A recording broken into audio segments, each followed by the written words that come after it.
Ricochet makes location-based mobile platforms. So we're creating a suite of applications that have customized location-based content to engage people depending on where they are. So if they're in movie theaters, they get movie content, NASCAR races, NASCAR content. And the purpose is, one, to entertain and engage people, but two, to give those hosting venues, be it a concert venue, be it a brand, a way to track and engage these customers and really activate them as customers so they can then send them offers and ads and tailor it to their knowledge and interest. So QRANK is a social trivia game, and we think we've kind of innovated a bit in the trivia market, which is very popular but hasn't really been touched with technology in a long time. And so QRANK is what a lot of people call it their daily addiction. And so, or they call it the 21st century version of the crossword puzzle. So every day we put out a new trivia question, set of questions.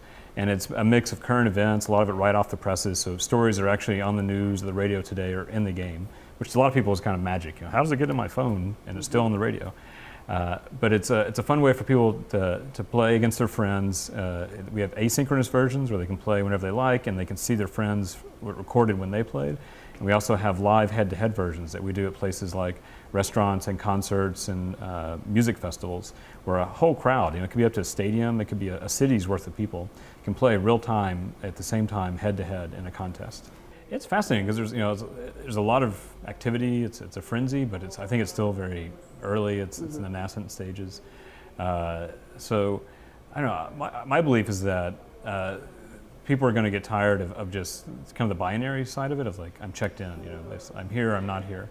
'Cause to me, that's kind of it's not a very deep experience. It doesn't reflect the social side of being there. It doesn't give me something to strive for. It's just I'm there, I'm not. And that's really what kind of inspired us for this company. Was we got really turned on by the location-based check-in.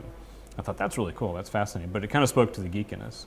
And so coming from a little bit more of a Nintendo mindset, having done games like that for 10 years, we thought, well, how do we apply kind of that Nintendo approach, which is, you know, defined by captivating gameplay, super easy to pick up, you know, anyone from grandchild to grandmother can play it, easy to jump in and out, you don't take a lot of time, it's not a time waster.